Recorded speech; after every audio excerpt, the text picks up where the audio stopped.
Sometimes the people who hurt us the most become the very reason we discover our true strength. What happens when a family's cruelest rejection becomes the catalyst for an extraordinary transformation?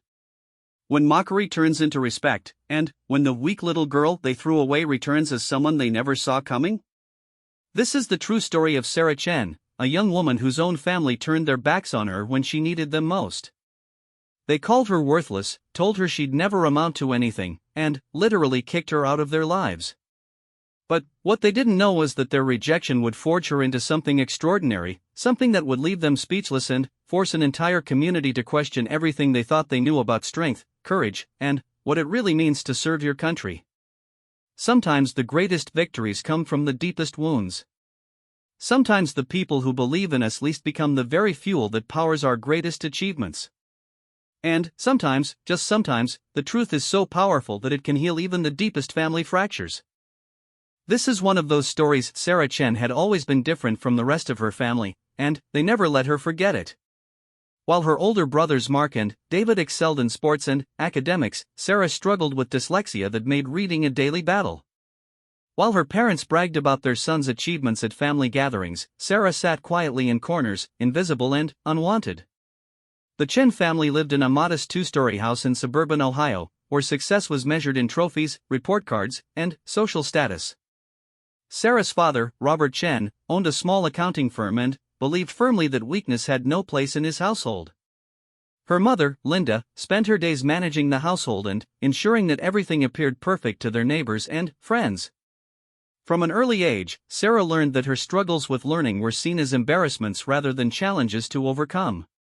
When she brought home Cs and Ds while her brothers earned straight As, the dinner table became a courtroom where she was always found guilty of not being good enough. Her dyslexia was dismissed as laziness, her quiet nature labeled as antisocial behavior. "Why can't you be more like your brothers?" became the soundtrack of Sarah's childhood. Mark, 3 years older, was the star quarterback who had colleges calling before his senior year. David, just 2 years older than Sarah, was the debate team captain and honor roll student who seemed to excel at everything without effort. They were the golden boys, the source of parental pride, the ones who would carry on the family legacy. Sarah, meanwhile, was the mistake they tried to hide. At family functions, Robert would proudly discuss Mark's football scholarship prospects and David's academic achievements. When relatives asked about Sarah, the conversation would quickly shift to other topics. The message was clear: Sarah was not worth discussing. The bullying wasn't limited to academic performance. Sarah's interests in martial arts, hiking, and outdoor activities were mocked as tomboyish and inappropriate. When she expressed interest in joining the school's JROTC program, her parents laughed it off as another phase she would outgrow. Her mother constantly criticized her appearance, pushing her to be more feminine, more like the daughters of their friends. School wasn't much better. Sarah's learning difficulties made her an easy target for teachers who lacked patience and classmates who sensed vulnerability. She developed coping mechanisms, finding solace in physical activities where her body could succeed even when her mind struggled with traditional academics. She discovered she had natural athletic ability and an unusual tolerance for physical discomfort.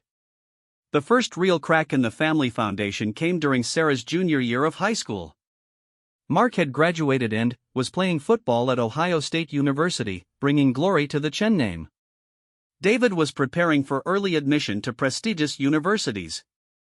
Sarah, meanwhile, was barely maintaining a C average despite working twice as hard as her peers. The breaking point arrived on a cold February evening when Sarah came home with news that she had finally found something she excelled at. She had joined a local mixed martial arts gym and discovered she had exceptional natural ability. Her instructor, a former Marine, had praised her dedication, discipline, and potential. For the first time in years, Sarah felt capable and valued. She burst through the front door that evening, excited to share her achievement. Her parents were in the living room with David, discussing his college application essays. Sarah interrupted their conversation, unable to contain her enthusiasm about winning her first amateur tournament. "Mom, Dad, you won't believe what happened today. I won the regional tournament at the gym. My instructor says I have real potential and could even compete at higher levels if I keep training." The room fell silent. Robert looked up from David's essay with irritation at being interrupted. Linda's face showed a mixture of embarrassment and disappointment. David rolled his eyes and returned to his college paperwork. "Sarah, we've talked about this fighting nonsense," Linda said sharply. "It's not appropriate behavior for a young lady. You need to focus on your grades instead of wasting time with these violent activities." "But, Mom, I'm actually good at this. My instructor says I'm one of the most naturally gifted students he's seen. And it's not just fighting, it's discipline, strategy, physical fitness. It's helping me in other areas too." Robert slammed his hand on the coffee table, causing everyone to jump. "Enough. We're tired of hearing about your latest obsession. First it was hiking, then it was that military club at school, now it's this fighting garbage. When are you going to grow up and focus on something that matters?" The words hit Sarah like physical blows. She had finally found something that made her feel strong and capable, and her family was dismissing it as worthless. The pain in her chest was almost unbearable, but she tried once more to make them understand. "This isn't just a hobby, Dad. I'm really good at this. My instructor thinks I could get a scholarship or maybe even join the military. There are opportunities here that could change my whole future." Linda laughed bitterly. "The military? Sarah, be realistic. You can barely handle high school. You think you could survive military training? You're not strong enough, smart enough, or disciplined enough for something like that." The cruelty of her mother's words was matched by their casual delivery, as if Sarah's dreams were so absurd they didn't even merit serious consideration. David looked up from his essays long enough to add his own contribution to the destruction. "Sarah, you need to face facts. You're not like Mark and me. We've accepted that you'll probably end up working some basic job after high school. There's nothing wrong with that, but stop pretending you're capable of more than you are." The condescension in her brother's voice was perhaps worse than her parents' outright hostility. He spoke to her like she was a child having an unrealistic fantasy about becoming an astronaut or movie star. The family had clearly discussed her limitations and agreed on her ceiling for achievement. Robert stood up and walked toward Sarah, his face showing the kind of frustrated anger that had intimidated her throughout childhood. But, this time, something was different.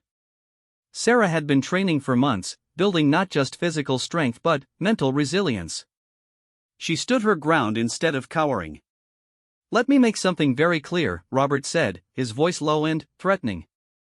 "This family has a reputation to maintain.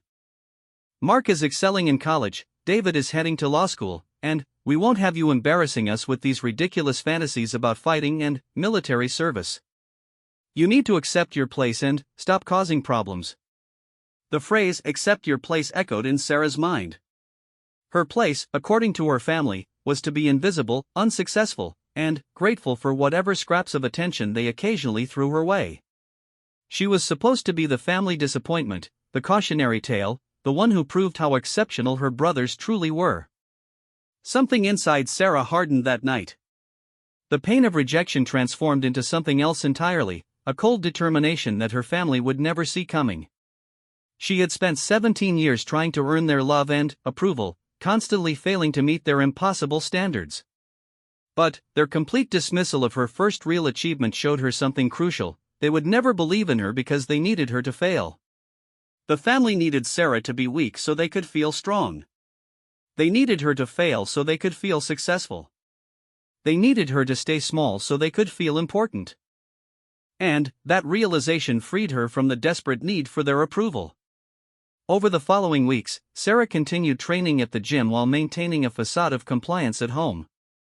She stopped sharing her achievements, stopped seeking their approval, and started making plans they knew nothing about. Her instructor had mentioned that military recruiters sometimes visited the gym, impressed by the discipline and physical conditioning of the fighters. The final confrontation came 3 months later, on a warm May evening that would change everything. Sarah had been accepted to several community colleges and had also been approached by a military recruiter who was impressed by her physical capabilities and mental toughness. She had options her family knew nothing about, possibilities they had never imagined for her. She chose her moment carefully, waiting until the family was gathered for dinner. Mark was home from college for the weekend, adding his presence to the familiar dynamic of family hierarchy. The conversation, as usual, centered around the accomplishments of the Golden Boys while Sarah remained silent. "I've made some decisions about my future," Sarah announced during a lull in the conversation about David's upcoming graduation as valedictorian.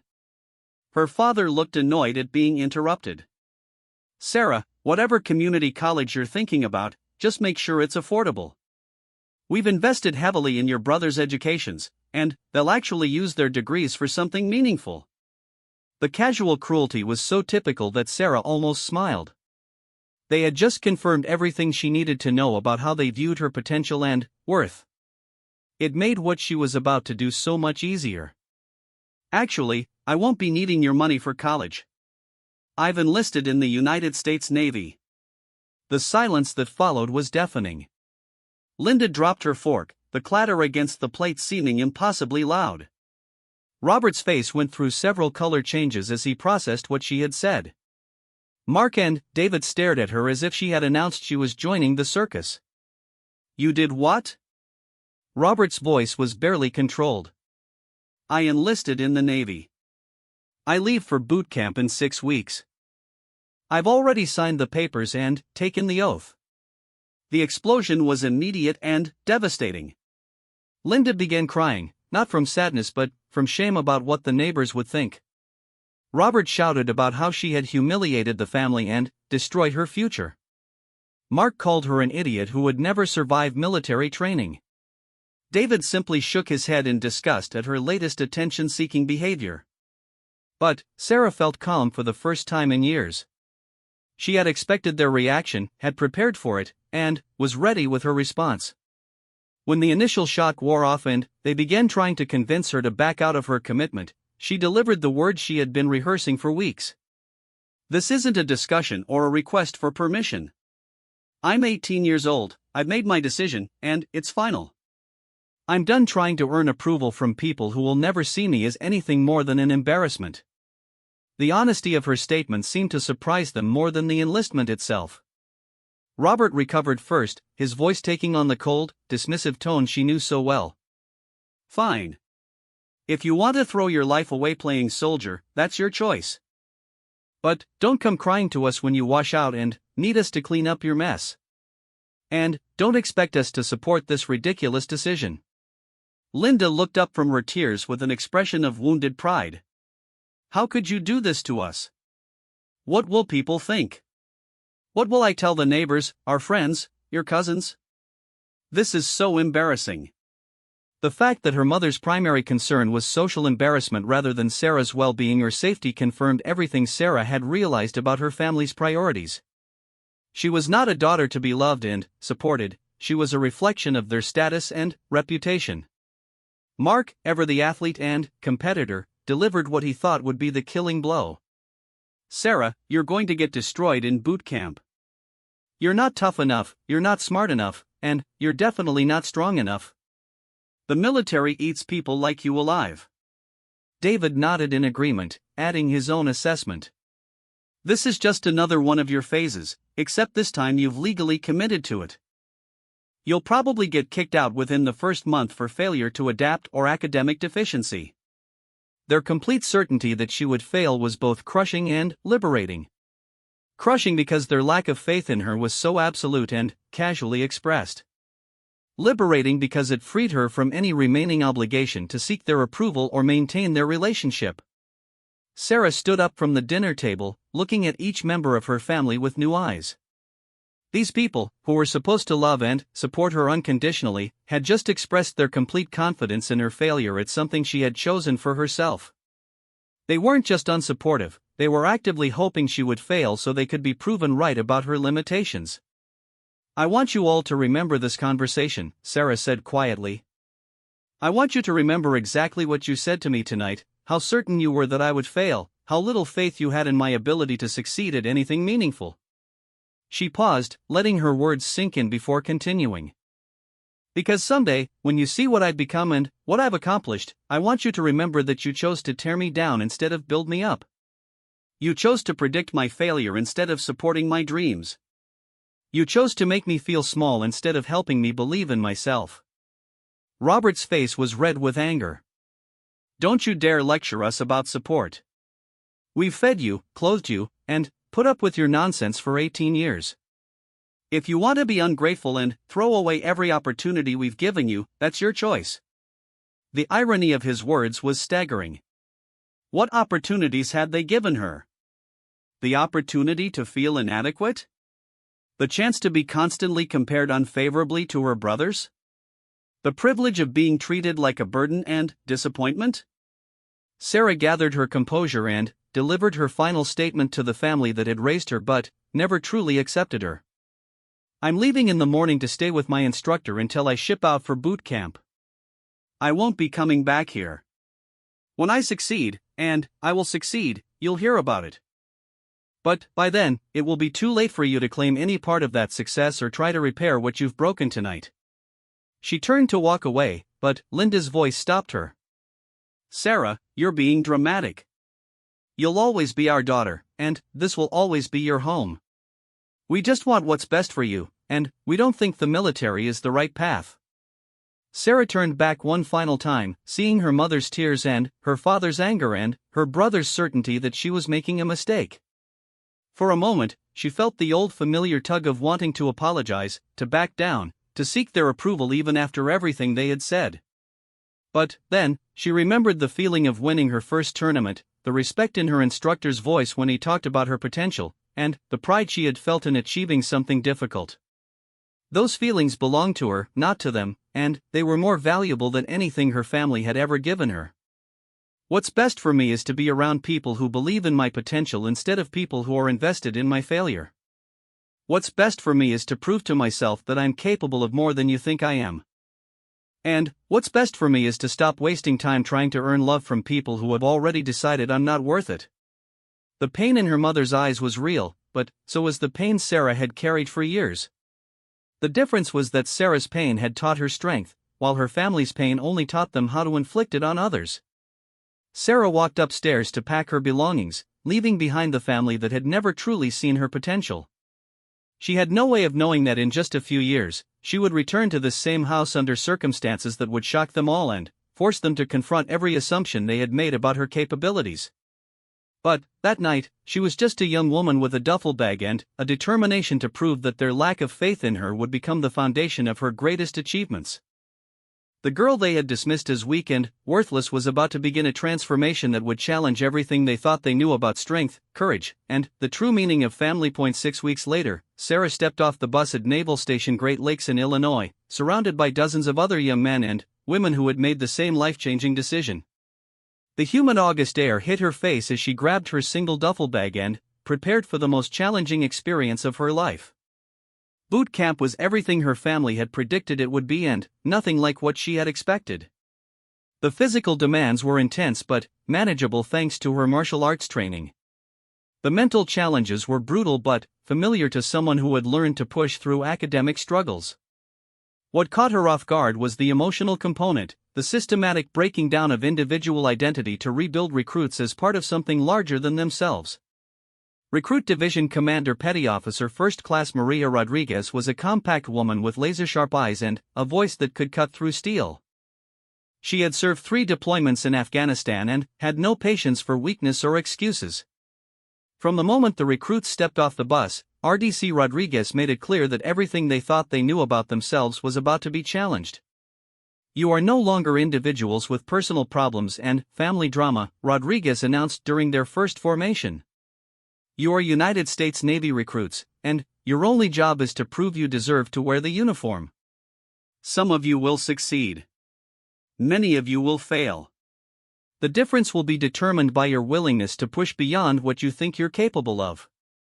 Sarah found herself assigned to Division 348, a group of 88 recruits from every conceivable background. There was Jennifer Martinez from Los Angeles, whose gang member brother had been killed and who saw the Navy as her escape from street violence. There was Michael Thompson from rural Montana, whose family farm had failed and who needed stable employment to support his mother. There was Kevin Park from Boston, whose immigrant parents had sacrificed everything for his education but who chose military service over college. The diversity of backgrounds meant nothing to RDC Rodriguez, who treated every recruit with the same demanding standards. The first week was designed to shock recruits out of their civilian mindset and identify those who lacked the mental resilience for military service. Sarah discovered that her family's emotional abuse had inadvertently prepared her for military training. When drill instructors screamed at her for making mistakes, she didn't take it personally because she had learned to separate criticism of her performance from attacks on her worth as a person. When physical training pushed her to exhaustion, she found reserves of strength that came from years of proving herself through martial arts. But her biggest advantage was something she hadn't expected: her learning difficulties had taught her to find alternative ways to succeed. While other recruits struggled with the academic components of boot camp, Sarah had already developed strategies for processing complex information quickly and retaining knowledge despite dyslexia. The first major test came during the second week, when Division 348 faced their first formal inspection.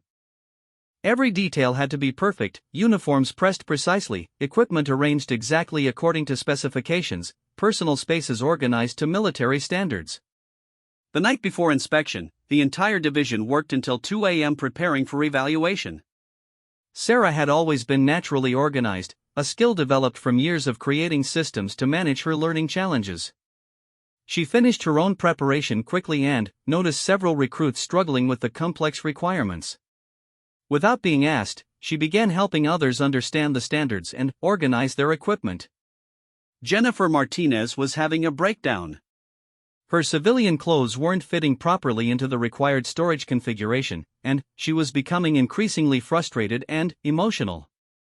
Several other recruits had given up trying to help her and were focusing on their own preparations. "I can't do this," Jennifer whispered, tears streaming down her face. "I'm going to fail inspection and get recycled or kicked out. My family is counting on me, but I can't figure out how to make this work." Sarah knelt beside Jennifer's rack and quickly assessed the problem.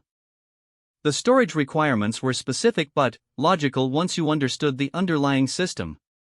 She had learned to break complex tasks into smaller, manageable components during her struggles with reading comprehension. "Look, it's not as complicated as it seems," Sarah said quietly. "Think of it like a puzzle where every piece has a specific place. Let me show you the pattern." For the next hour, Sarah worked with Jennifer to organize her equipment properly. She explained not just what to do but why each requirement existed, helping Jennifer understand the logic behind the seemingly arbitrary rules. By the time they finished, Jennifer could replicate the organization independently. The next morning, Division 348 passed their first formal inspection with flying colors. RDC Rodriguez moved through the ranks methodically, finding minor imperfections but no major failures. When she reached Jennifer's station, Rodriguez spent extra time examining the equipment arrangement, clearly expecting to find problems with the recruit who had been struggling during training. "Outstanding work, Recruit Martinez," Rodriguez said with surprise in her voice. "Your organization is textbook perfect. Explain to me how you achieved this level of precision." Jennifer glanced briefly at Sarah before responding. "Recruit Chen helped me understand the system, Petty Officer Rodriguez. She showed me how to break down the requirements into manageable steps." Rodriguez turned her attention to Sarah, studying her with new interest. "Recruit Chen, step forward." Sarah moved to attention in front of the drill instructor, expecting criticism for helping another recruit instead of focusing solely on her own performance. Military training emphasized individual accountability, and she wondered if her assistance was considered inappropriate. "Recruit Chen, what's your background before enlisting?" "High school graduate with no college, Petty Officer Rodriguez. I worked part-time at a martial arts gym while completing school." "What made you think you could help Recruit Martinez when she was struggling with organization requirements?" Sarah considered her answer carefully. "I've had to develop systems for organizing complex information due to learning challenges, Petty Officer Rodriguez. I recognized that Recruit Martinez was overwhelmed by the amount of simultaneous requirements rather than lacking the ability to meet them." Rodriguez nodded slowly. "Interesting. What learning challenges?" "Dyslexia, Petty Officer Rodriguez." I've learned to process information differently to achieve the same results. The drill instructor made a note on her evaluation form before moving on to the next recruit. Sarah didn't know what to make of the interaction but was relieved that her assistance hadn't resulted in punishment. That evening, RDC Rodriguez called Sarah aside for a private conversation. They walked to the end of the barracks where they could speak without being overheard by other recruits. "Recruit Chen, I've been observing your performance and interactions with other members of your division. You've been consistently strong in all areas of training, but, more importantly, you've been helping other recruits succeed without being asked." Sarah wasn't sure if this was praise or criticism. "Yes, Petty Officer Rodriguez. Tell me about your family background. What do they think about your decision to enlist?" The question caught Sarah off guard. Personal family information wasn't typically discussed during military training, but RDC Rodriguez seemed genuinely interested in understanding her motivation. "My family opposed my enlistment, Petty Officer Rodriguez. They didn't believe I was capable of succeeding in military service." "Why not?" Sarah struggled with how much to reveal. Military training emphasized mental toughness and resilience, and she didn't want to appear weak or damaged by discussing her family's rejection. "They focused on my learning difficulties and academic struggles rather than my potential strengths, Petty Officer Rodriguez. They saw military service as beyond my capabilities." Rodriguez studied Sarah's face carefully. "What do you think about their assessment?" "I think they were wrong, Petty Officer Rodriguez. I think they confused different with deficient." The drill instructor smiled for the first time since Sarah had arrived at boot camp. "Outstanding answer, Recruit Chen. I want to talk to you about some opportunities that might interest you." Over the following weeks, Sarah learned that RDC Rodriguez had identified her as potential leadership material. The Navy was always looking for recruits who could motivate others and solve problems under pressure. Sarah's combination of personal resilience and natural teaching ability made her a candidate for advanced training programs. But, first, she had to survive the remaining weeks of boot camp, which included increasingly difficult physical and mental challenges designed to eliminate recruits who lacked the determination to serve. The most challenging test came during Week 6, when Division 348 faced the Battle Stations exercise. This 12-hour simulation tested everything they had learned about teamwork, problem-solving, and performance under extreme stress. Recruits would be divided into teams and required to complete a series of scenarios that replicated shipboard emergencies. Sarah found herself appointed as team leader for a group that included Jennifer Martinez, Michael Thompson, and 3 other recruits who had struggled with different aspects of training. Their first scenario involved a simulated fire in an engine room that required coordinated response to prevent catastrophic damage. The exercise area was filled with smoke machines, flashing lights, and sound effects that created realistic chaos. The team had to identify the source of the fire, implement proper firefighting procedures, and evacuate simulated casualties while maintaining communication with Damage Control Central. Within minutes, the exercise revealed the weaknesses in Sarah's team. Michael Thompson, despite being physically strong, became disoriented in the smoky environment and couldn't follow verbal directions. Jennifer Martinez understood the procedures but was afraid to take decisive action when the situation became intense. The other recruits were following orders but not thinking independently about solutions. Sarah realized that her team would fail unless she could adapt her leadership style to each individual's strengths and weaknesses. This wasn't about following a predetermined plan, it was about reading people under stress and finding ways to help them succeed. She assigned Michael Thompson to tasks that required physical strength but minimal navigation, using his capabilities while working around his spatial disorientation. She paired Jennifer Martinez with a more confident recruit, giving her specific responsibilities that built on her knowledge while providing emotional support. She rotated through different positions herself, demonstrating procedures and solving problems as they arose. The breakthrough came when Sarah realized that her experience with dyslexia had taught her to process complex situations differently than other people.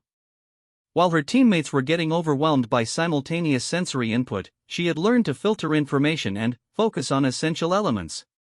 She could remain calm in chaos because she had spent years adapting to cognitive environments that felt chaotic. Martinez, you handle communications with damage control.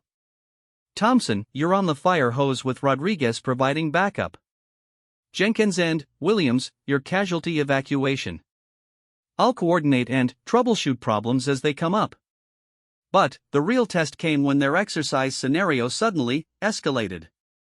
The simulated fire spread to multiple compartments, creating a more complex emergency that required immediate adaptation. Most teams would panic and revert to individual survival mode. Sarah's team looked to her for guidance in a situation that wasn't covered by their training procedures. This was the moment that would define Sarah's military career, though she didn't know it yet.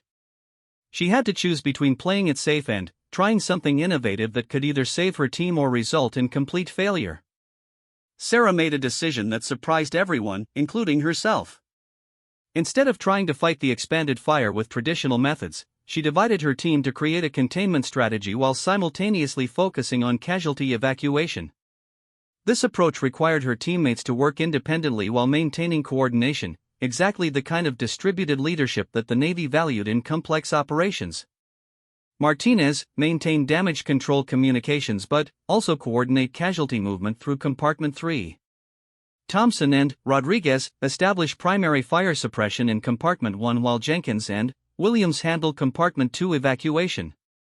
I'll move between teams to ensure we're not missing anything critical. The strategy worked. While other teams were getting overwhelmed by the complexity of the expanded scenario, Sarah's team adapted and maintained effectiveness. They completed their objectives ahead of schedule and with no simulated casualties or equipment damage. When the exercise ended, the evaluation team was clearly impressed. Chief Petty Officer Davis, who had been observing all team performances, approached Sarah as her group was cleaning up their equipment. Recruit Chen, that was exceptional leadership under pressure. Where did you learn to manage complex, multivariable situations like that? Sarah considered her answer carefully.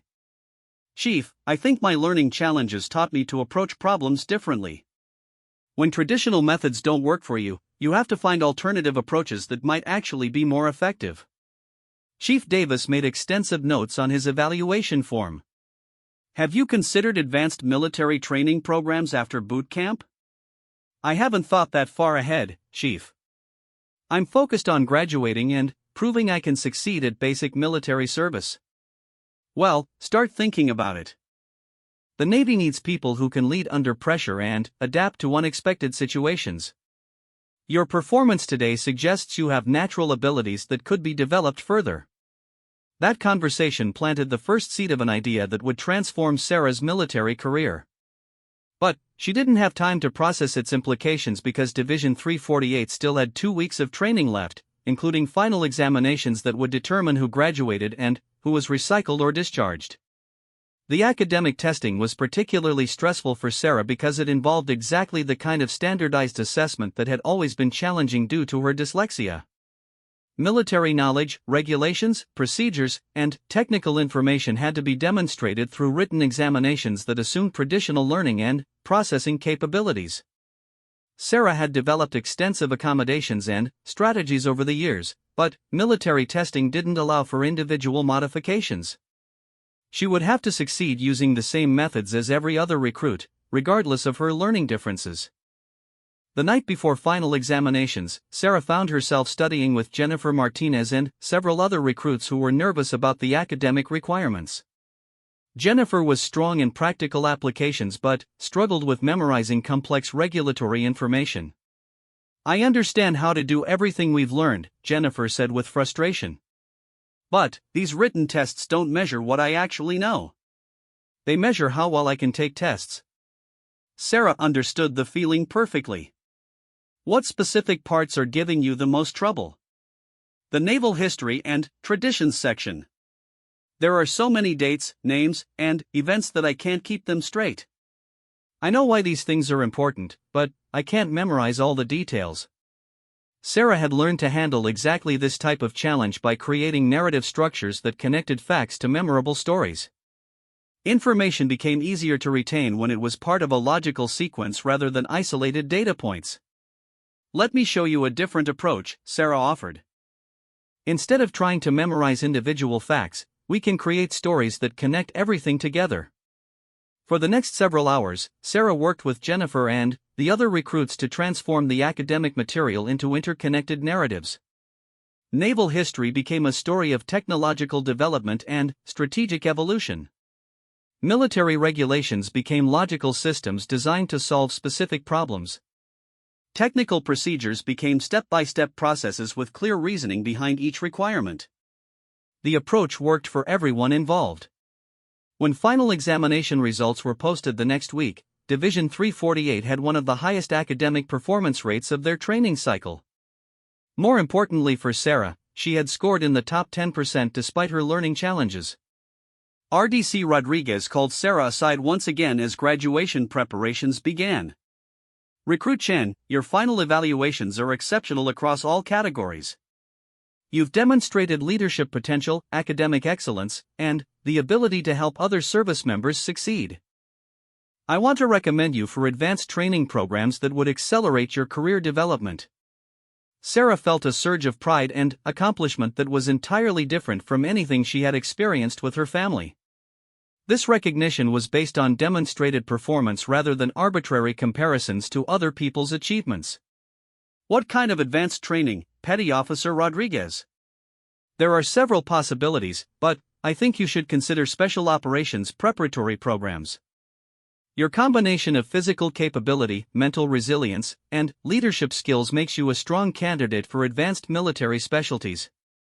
The suggestion took Sarah completely by surprise.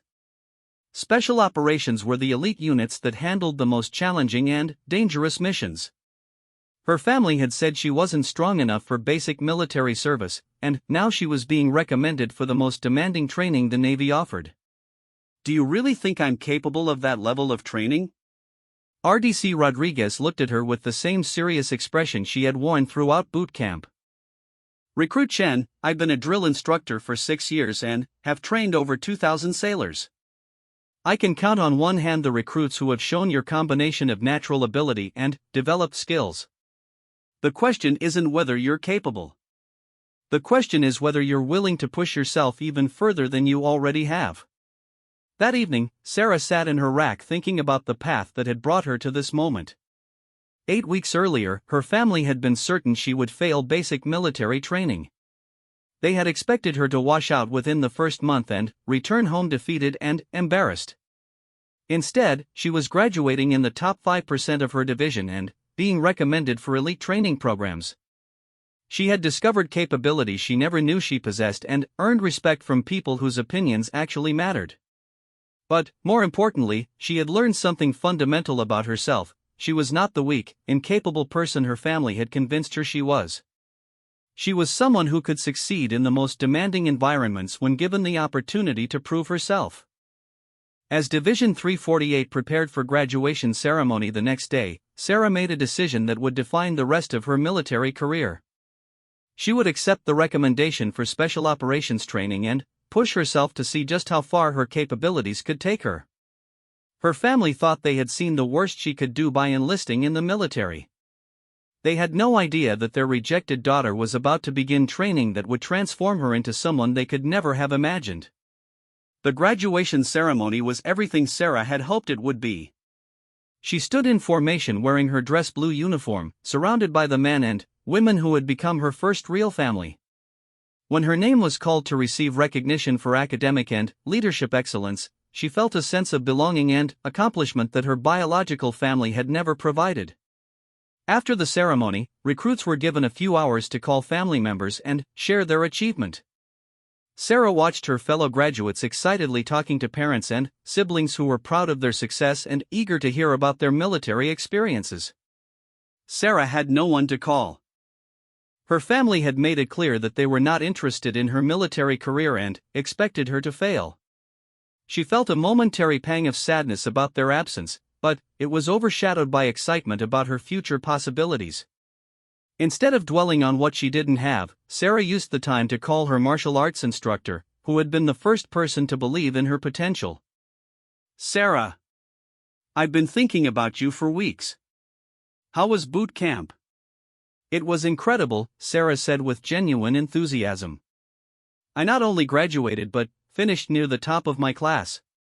And they're recommending me for special operations training." The pride in her instructor's voice was unmistakable. "I knew you had exceptional potential, but even I'm impressed by how quickly you've excelled. What's next for you?" "I'm going to accept the advanced training recommendation and see how far I can push myself. I have a feeling this is just the beginning." As Sarah prepared to leave Naval Station Great Lakes for her next assignment, she reflected on the transformation that had taken place over the past 8 weeks. She had arrived as a young woman who had been convinced by her family that she was weak and incapable. She was leaving as a United States Navy sailor who had proven her strength, intelligence, and leadership ability in the most demanding environment she had ever experienced. The girl her family had called weak and worthless was about to begin training that would test the limits of human capability. And she was ready for the challenge. 3 months after boot camp graduation, Sarah found herself standing on the beach at Naval Special Warfare Command in Coronado, California. The Pacific Ocean stretched endlessly before her, its waves crashing against the shore where some of the world's most elite warriors had been forged through training that broke most people who attempted it. Special Operations Preparatory Course was designed to identify candidates with the mental and physical resilience necessary for the Navy's most demanding missions. Of the 200 candidates who started the program, fewer than 30 would complete it successfully. The failure rate was intentionally high because the missions these operators would eventually face required capabilities that exceeded normal human limitations. Sarah's training cadre was led by Senior Chief Petty Officer James Mitchell, a veteran of multiple deployments with SEAL Team 6 who had personally conducted some of the most dangerous counterterrorism operations of the past decade. Mitchell was known for his ability to identify the specific weaknesses that would cause each candidate to quit, then systematically exploit those weaknesses until only the truly exceptional remained. The first week was designed to shock candidates out of any romantic notions they might have about special operations. Physical training began at 4:30 a.m. with a 2-mile ocean swim in frigid water, followed by hours of calisthenics that pushed every muscle group to exhaustion. Candidates who couldn't maintain the pace were immediately removed from the program. But the physical challenges were just the foundation. The real test was mental resilience under sustained stress, sleep deprivation, and constant evaluation. Instructors created scenarios where there was no perfect solution, forcing candidates to make decisions with incomplete information while being screamed at by multiple evaluators. Sarah discovered that her childhood experiences with family criticism had inadvertently prepared her for this environment. While other candidates became defensive or emotionally reactive when instructors attacked their performance, Sarah had learned years ago to separate personal identity from performance evaluation. When Senior Chief Mitchell got inches from her face and screamed about her mistakes, she processed the feedback without taking it personally. "Shun. Your navigation was off by 200 meters, your communication protocols were sloppy, and your team coordination was amateur hour. Give me one reason why you belong in this program." "Senior Chief, I made specific mistakes that I can identify and correct. My navigation error was due to insufficient compensation for magnetic declination.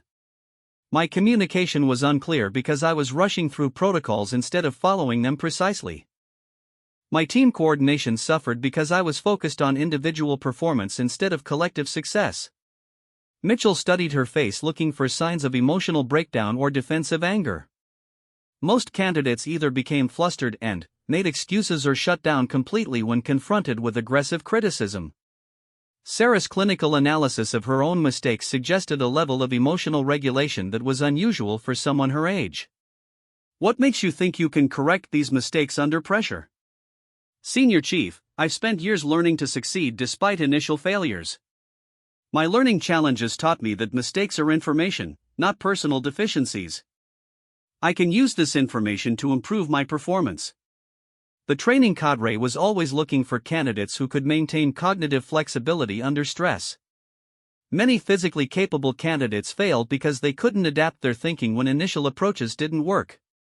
Sarah's lifelong experience with academic struggles had taught her to try multiple approaches to the same problem without becoming emotionally attached to any particular method.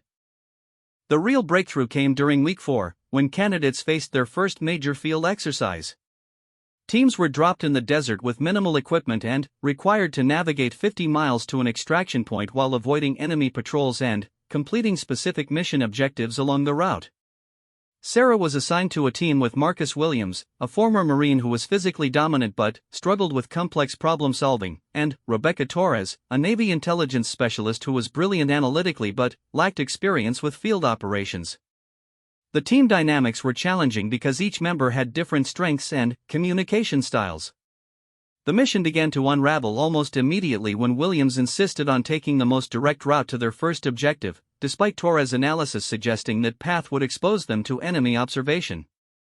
The two began arguing about strategy while Sarah tried to mediate and keep the team moving forward. "We don't have time for extensive route planning," Williams argued.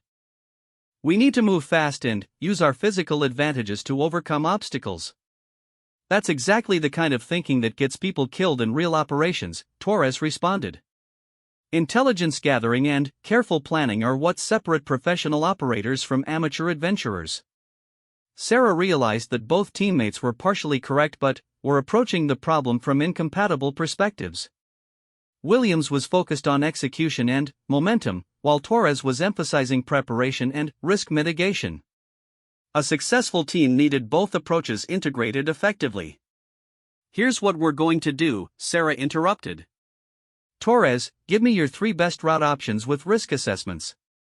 Williams, tell me what physical obstacles we can overcome that might allow us to take routes other teams can't handle. We'll combine analysis with capability to find approaches that other teams won't consider." The strategy worked perfectly.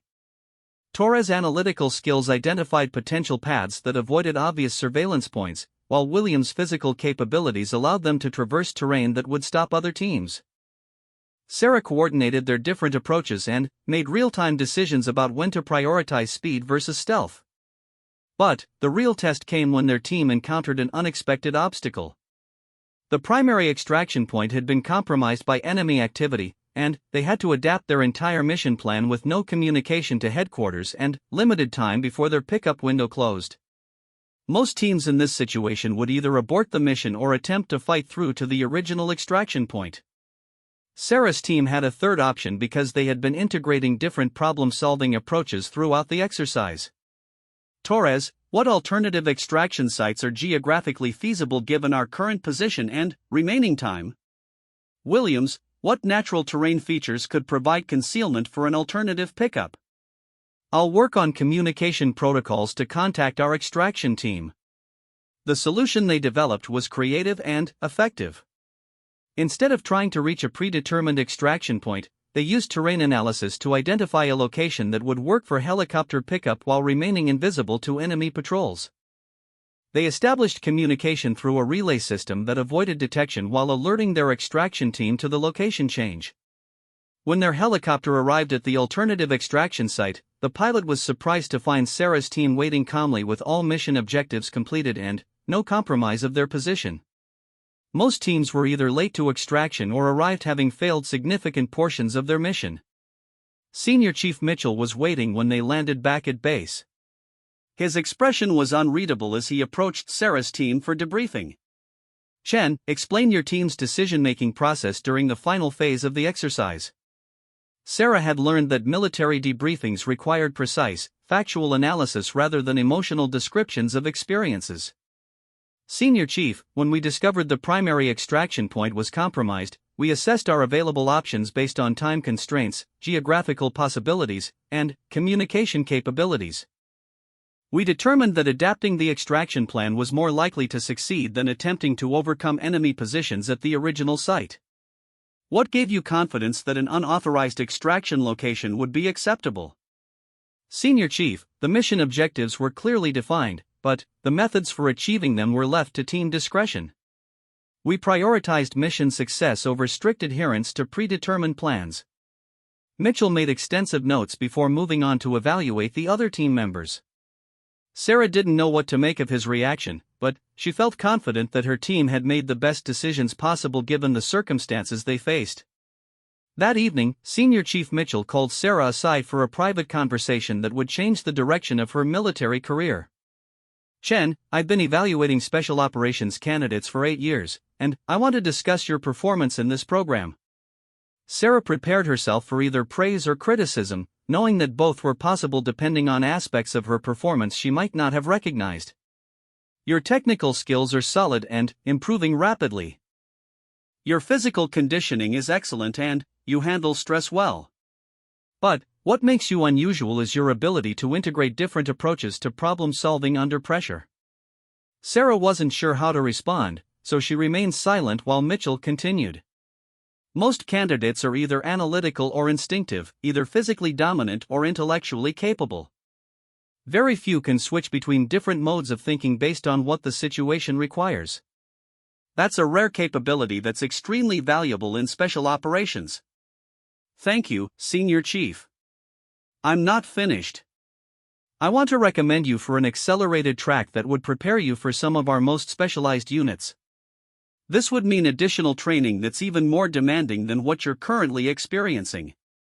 The offer was both exciting and terrifying. Sarah had already pushed herself beyond anything she had previously thought possible, and now she was being asked to go even further. What kind of specialized units, Senior Chief? I can't discuss specific details until you're cleared for that information, but I can tell you that these units conduct missions that require operators who can think independently and adapt to situations that have no predetermined solutions. Sarah thought about her family's complete certainty that she would fail basic military training. They had been wrong about her capabilities then, and she suspected they had no idea what she was truly capable of achieving. I'd like to accept the recommendation, Senior Chief. Mitchell nodded with what might have been approval. Good. But understand that this decision means you'll be training for missions that most people can't even imagine. The failure rate is higher, the physical demands are more extreme, and the psychological pressure is designed to break people who aren't absolutely committed.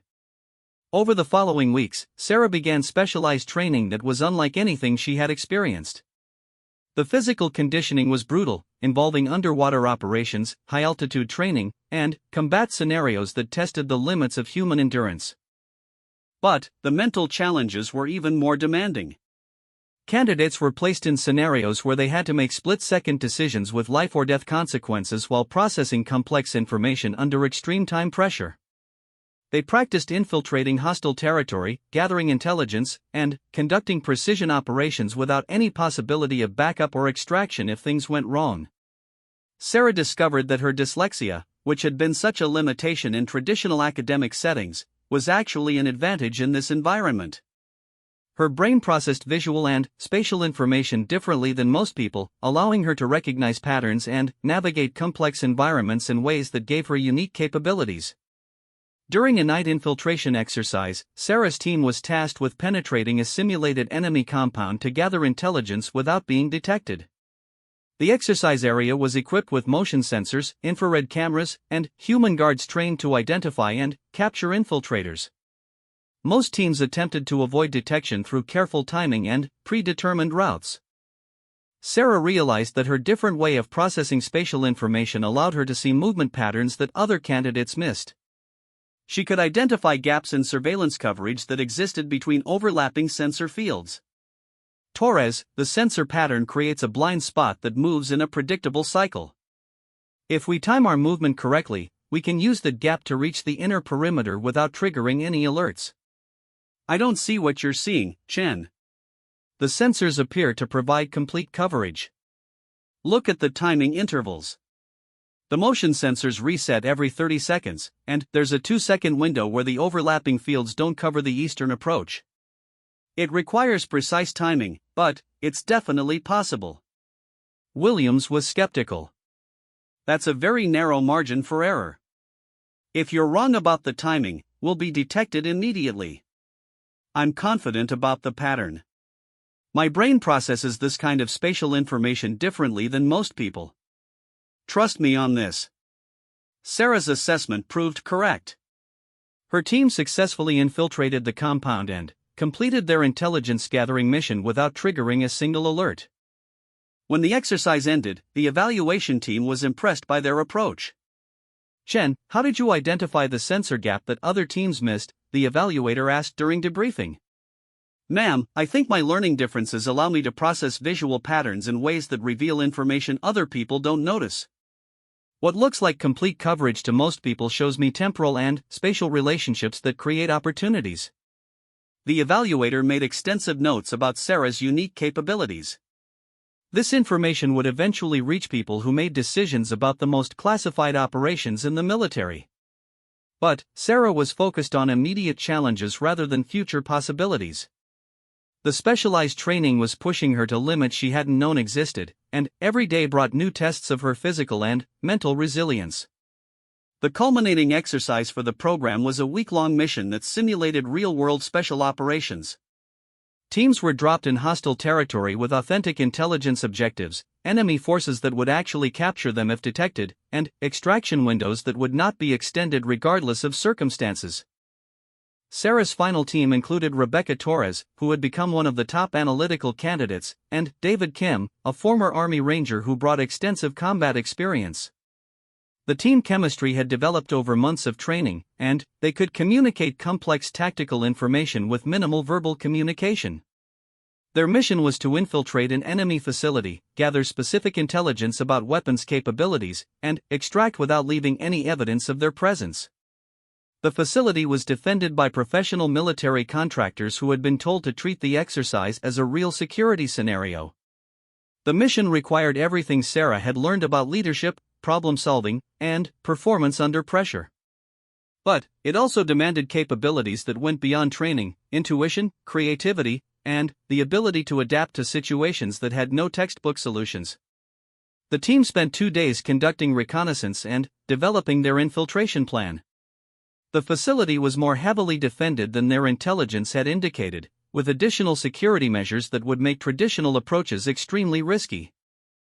The original plan isn't going to work, Torres concluded after analyzing their surveillance data. Security is too tight for a conventional approach. We could try a direct assault, Kim suggested. Fast and aggressive, overwhelming their response capability before they can organize effective resistance.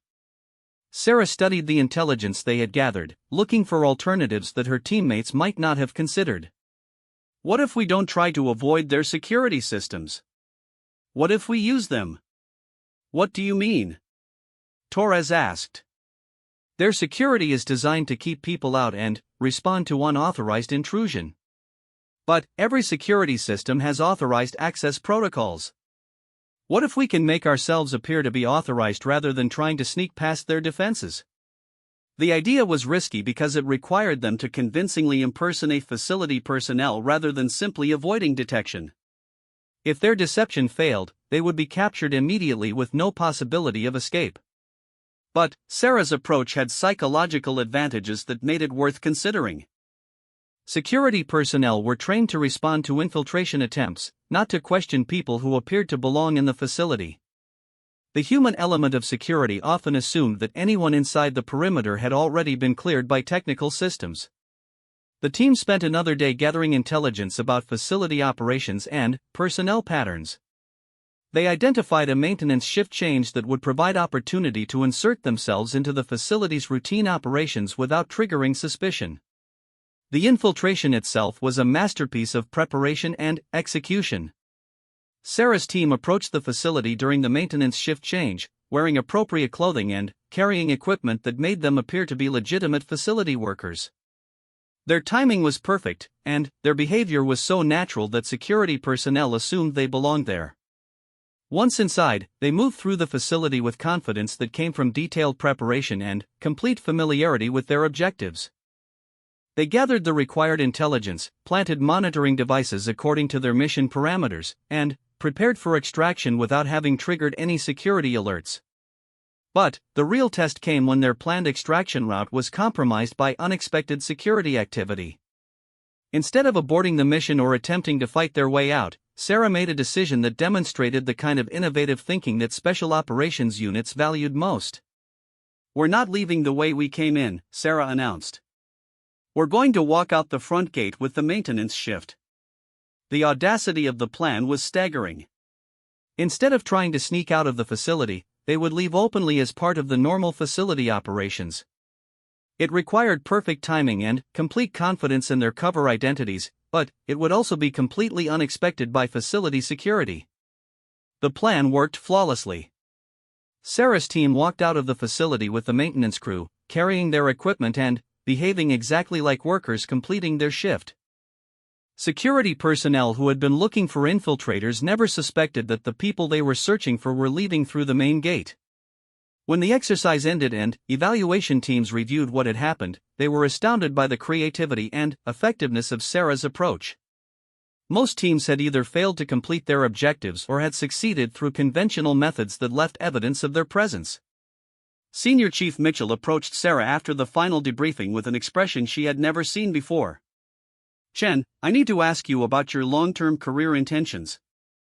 "Senior Chief, I want to serve wherever the Navy can best use my capabilities. What I'm about to tell you is classified, but your performance in this program has brought you to the attention of some very senior people. There are opportunities available to you that are offered to very few sailors." Sarah felt a combination of pride and nervousness about what Mitchell was suggesting. "What kind of opportunities, Senior Chief?" "The kind that your family back home will never hear about, even if you serve for 30 years. The kind that require security clearances so high that your existence becomes classified information. The kind that will test everything you think you know about your own capabilities." The offer was both thrilling and sobering. Sarah had already exceeded every expectation anyone had ever had for her, including her own. Now she was being invited to push even further into territory that few people ever entered. "I'm interested in hearing more, Senior Chief." "Good. Because tomorrow you're going to meet some people who will change your understanding of what military service can accomplish. Get some rest tonight, because your real training is about to begin." As Sarah prepared for sleep that night, she reflected on the journey that had brought her to this point. 2 years ago, her family had been certain she was too weak for basic military service. Now she was being recruited for missions so classified that her family would never know they existed. The girl they had called worthless was about to begin training that would transform her into one of the most elite operators in the military. And she was ready for whatever challenges lay ahead. 2 years later, Sarah stood in a nondescript office building in Virginia Beach, holding credentials that identified her as Petty Officer First Class Sarah Chen, Naval Special Warfare Development Group. The innocuous title concealed the reality that she was now one of fewer than 300 active operators in the most elite special operations unit in the world. SEAL Team 6, officially known as DevGru, conducted the missions that other special operations forces couldn't handle. These were the operators who had eliminated Osama bin Laden, rescued hostages from impossible situations, and conducted counter-terrorism operations that the public would never hear about. Sarah had earned her place among them through training that had broken stronger and more experienced candidates. Her journey to this point had been a succession of increasingly difficult selections and training programs. After completing Special Operations Preparatory Course with distinction, she had been selected for basic underwater demolition/SEAL training, becoming one of only 12 women to complete the program since it had been open to female candidates. Bud/S had tested her physical limits, but the psychological warfare of Hell Week had been manageable for someone who had grown up with constant emotional pressure from her family. Following BUD/S, Sarah had completed parachute jump school, advanced combat training, and specialized courses in urban warfare, counterterrorism, and intelligence operations. Each program had eliminated candidates who couldn't handle the physical demands or psychological pressure of elite military operations. But DevGru's selection had been different entirely. The 6-month process wasn't just about identifying people who could handle difficult missions, it was about finding operators who could think independently in situations where there was no backup, no predetermined solution, and no margin for error. Sarah's dyslexia, which had been such a challenge throughout her academic career, had proven to be an unexpected advantage during DevGru training. Her brain processed visual and spatial information differently than most people, allowing her to recognize patterns and navigate complex environments in ways that complemented traditional analytical approaches. During one training exercise, her assault team had been tasked with clearing a building where hostages were being held by terrorists who had been told to kill their prisoners if they detected any rescue attempt. The scenario required split-second decision-making, perfect coordination, and the ability to process multiple streams of information simultaneously. Sarah had been designated as the primary assault leader, responsible for coordinating 4 other operators in a building clearance that would determine whether simulated hostages lived or died. The exercise was designed to replicate real-world missions where DevGru operators had only one opportunity to succeed. Target building has 4 levels, 6 confirmed hostiles, and 3 hostages held on the 3rd floor, Sarah briefed her team. Surveillance indicates the hostiles are equipped with body armor and automatic weapons. They have established overlapping fields of fire that cover all obvious approach routes. The tactical challenge was complex because conventional assault techniques would likely result in hostage casualties. The building's architecture provided multiple defensive positions for the hostiles while limiting options for the assault team. But Sarah had spent weeks studying the building's blueprints and developing an understanding of how the structural elements created opportunities that weren't immediately obvious. Her different way of processing spatial relationships allowed her to visualize movement patterns that other operators might not consider. "We're going to use a vertical approach," Sarah announced. "Rodriguez and Kim will establish overwatch positions to provide precision fire support. Johnson and Williams will breach the ground floor and establish containment. I'll conduct a roof insertion and work downward to the hostage location." The plan was risky because it required Sarah to operate alone during the most critical phase of the mission. If she encountered resistance during her descent through the building, she would have no immediate backup and limited options for extraction. "Chen, are you confident about operating solo in a multi-level building with confirmed hostiles?" her instructor asked during the final briefing. "Yes, sir. My assessment indicates that the hostiles' defensive positioning is focused on horizontal approaches. A vertical assault should allow me to bypass their primary fields of fire and reach the hostage location before they can adapt their positioning." The execution of the plan required everything Sarah had learned about combat operations, tactical decision-making, and performance under extreme pressure. But it also demanded capabilities that went beyond training, intuition, creativity, and the confidence to trust her own judgment when lives depended on her decisions. The mission began with a silent helicopter insertion onto the building's roof at 0300 hours. Sarah fast-roped onto the rooftop with minimal equipment, relying on speed and surprise rather than overwhelming firepower. She had practiced this type of operation hundreds of times, but the simulated lives of hostages added psychological pressure that made every movement feel magnified. Sarah breached the roof access and began her descent through the building, using night vision equipment to navigate in complete darkness. The hostiles were positioned to defend against assault teams entering from ground level, which meant their attention was focused downward rather than on threats from above. Her movement through the building was methodical and precise. Each floor required different tactical approaches based on its layout and potential hostile positions. Sarah cleared each level systematically, gathering intelligence about hostile locations and preparing for the final assault on the 3rd floor where hostages were being held. The breakthrough came when Sarah realized that the building's ventilation system provided access routes that wouldn't be covered by hostile surveillance. Her different way of processing spatial information allowed her to recognize that the ductwork formed a pathway that would allow her to bypass hostile positions entirely. Instead of conducting a conventional room clearance that would alert the hostiles to her presence, Sarah accessed the ventilation system and moved directly to the room where hostages were being held. The approach required her to navigate through narrow ductwork in complete darkness while maintaining absolute silence.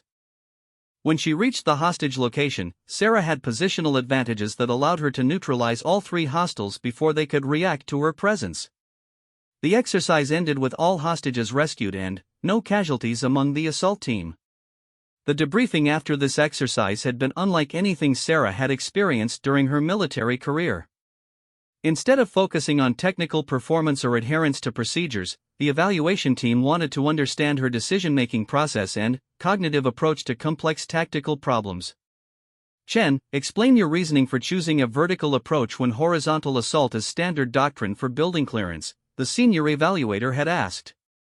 "Sir, standard doctrine assumes that hostile forces will position themselves to defend against the most likely assault approaches. In this scenario, the hostiles had clearly prepared for ground-level assault. A vertical approach allowed us to exploit their assumptions and create tactical advantages. What gave you confidence that the ventilation approach would work? Sir, my analysis of the building's structural elements suggested that the ductwork would provide access that the hostiles couldn't observe or defend. I assessed that the risk of using an unconventional approach was lower than the risk of alerting hostiles through conventional room clearance. The evaluator had made extensive notes before asking his final question. Do you always process tactical situations by looking for approaches that others might not consider? Sir, my learning differences taught me that conventional approaches don't always work for me. I've learned to look for alternative solutions that might actually be more effective than standard methods. That conversation had led to Sarah's assignment to DevGru and her current role conducting missions that she couldn't discuss with anyone outside her immediate chain of command. Over the past year, she had participated in operations across 3 continents, rescuing hostages, gathering intelligence, and conducting precision strikes against high-value targets. But the mission that would define her career came on a humid August evening when she received orders for an operation that would test everything she had learned about special operations warfare.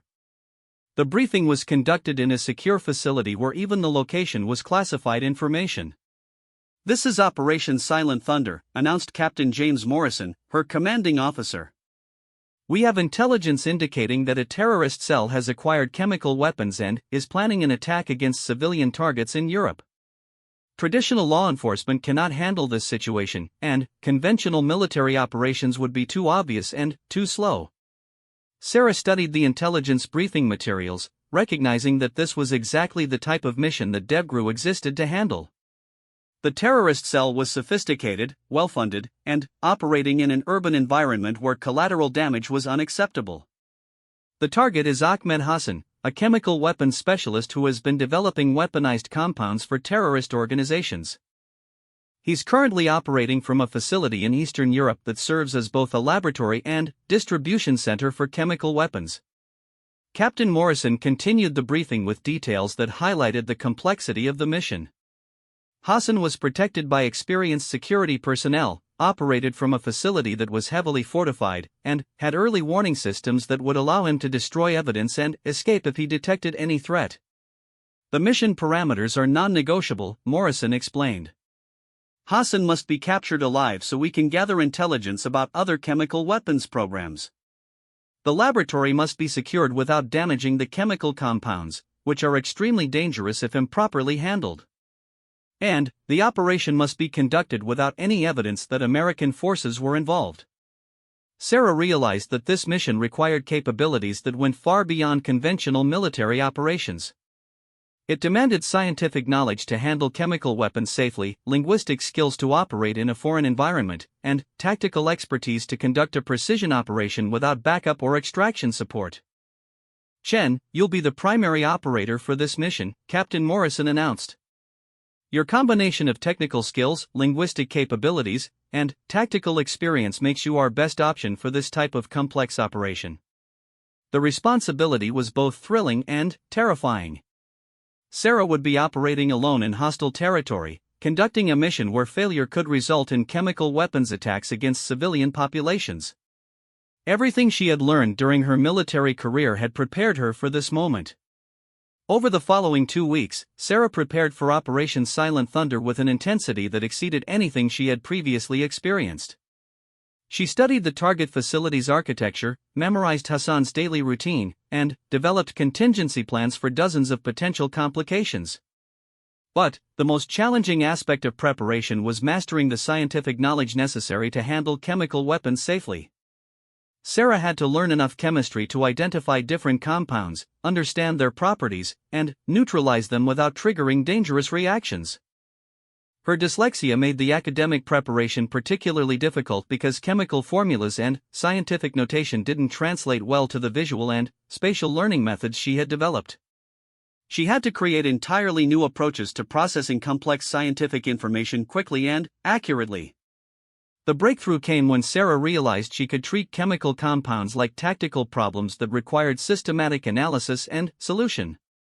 Instead of trying to memorize molecular structures, she focused on understanding how different compounds behaved and what procedures were necessary to handle them safely. The mission itself began with a covert insertion into Eastern Europe through channels that Sarah couldn't discuss even with her DevGru teammates.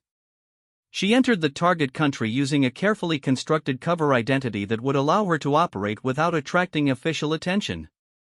Hassan's facility was located in an industrial district where chemical manufacturing was common, providing perfect camouflage for his weapons development program.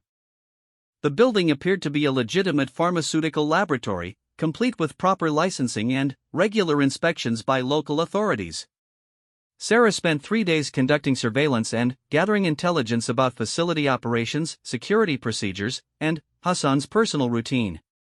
She discovered that the terrorist leader maintained strict operational security but had one vulnerability: he personally supervised critical chemical processes that required his presence at predictable times.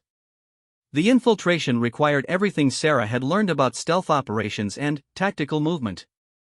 She accessed the facility during a shift change when security attention was focused on personnel transitions rather than perimeter surveillance. Her approach used industrial infrastructure to conceal her movement until she was inside the building's outer perimeter. Once inside the facility, Sarah had to navigate through areas containing active chemical weapons production while avoiding security patrols and surveillance systems. Her different way of processing spatial information allowed her to identify movement routes that avoided both human and technical detection. The confrontation with Hassan occurred in his private laboratory where he was conducting final preparations for a chemical weapons delivery. Sarah surprised him during a moment when he was focused on his work and separated from his security team. "Ahmed Hassan, you're coming with me," Sarah announced, her weapon trained on the terrorist leader while she simultaneously assessed the chemical compounds surrounding them. Hassan's reaction was immediate and dangerous. Instead of surrendering, he reached for a container of weaponized chemical that would kill everyone in the building if released. Sarah had seconds to decide between shooting him and risking destruction of critical intelligence or allowing him to potentially trigger a chemical disaster. Her decision demonstrated the kind of split-second judgment that special operations demanded. Instead of using lethal force, Sarah used a non-lethal technique that incapacitated Hassan while preventing him from reaching the chemical weapons. The approach required perfect timing and precision, but it preserved both the target and the intelligence they needed. Securing the chemical weapons laboratory required scientific knowledge that Sarah had learned during her mission preparation. She had to identify and neutralize dozens of different compounds while preserving evidence of Hassan's weapons development program. The process took hours of careful work in an environment where a single mistake could be catastrophic. The extraction phase of the operation was complicated by Hassan's security team, who had realized their leader was missing and were conducting a systematic search of the facility. Sarah had to move through the building with an unconscious prisoner while avoiding detection by experienced security personnel. Her escape route utilized the same unconventional approaches that had characterized her military training. Instead of trying to fight through security positions, Sarah used the building's industrial systems to create diversions while she moved Hassan to an extraction point outside the facility's perimeter. The mission concluded with Hassan's delivery to intelligence specialists who would extract information about other chemical weapons programs. The laboratory was secured by a follow-up team that documented evidence of terrorist chemical weapons development.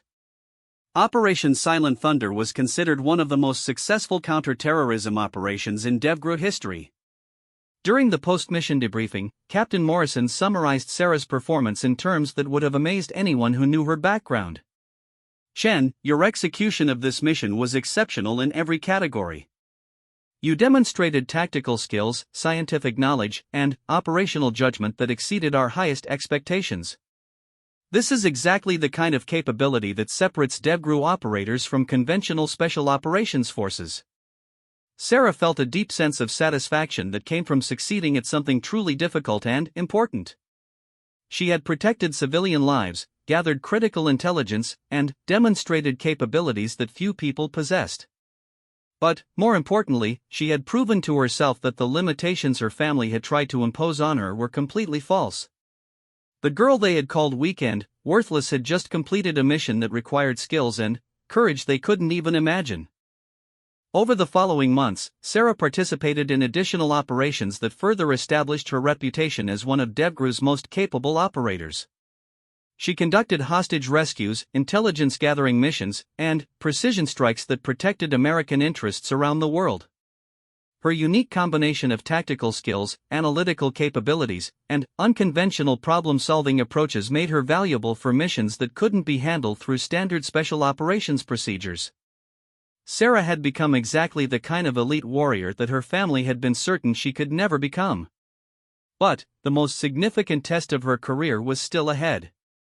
An operation that would bring her back to the United States and into contact with the family that had rejected her, forcing them to confront everything they thought they knew about their daughter's capabilities and worth. 4 years had passed since Sarah walked out of her family's house in suburban Ohio, and she had not spoken to any of them during that time. Her military career had taken her to places they couldn't imagine and given her experiences that were classified beyond their security clearance level. She had become someone they would never recognize. The Chin family had moved on with their lives, telling neighbors and relatives that Sarah was somewhere in the military when asked about her. They maintained the fiction that her enlistment had been an impulsive mistake that she would eventually outgrow. Robert and Linda Chen took pride in their son's continued achievements while treating Sarah's absence as confirmation of their original assessment of her capabilities. Mark had completed his football career at Ohio State and was now working as a successful sports agent in Columbus. David had graduated from Harvard Law School and joined a prestigious firm in Cleveland. Both brothers were married to accomplished women and were building the kind of conventional professional lives their parents had always envisioned for their children. The family's comfortable assumptions about Sarah's military failure were about to be shattered in a way that none of them could have anticipated. The call came on a Tuesday morning in March when Linda Chen was preparing breakfast and wondering whether David's wife might be pregnant. The phone rang with an unfamiliar number, and Linda almost didn't answer because she was expecting an important call from her book club coordinator. "Mrs. Chen? This is Commander Patricia Wells from the United States Navy. I'm calling about your daughter, Petty Officer First Class Sarah Chen." Linda's heart stopped. Military phone calls were what every military family dreaded, official notification that something terrible had happened to their service member. She had seen news stories about officers delivering death notifications, and her mind immediately went to the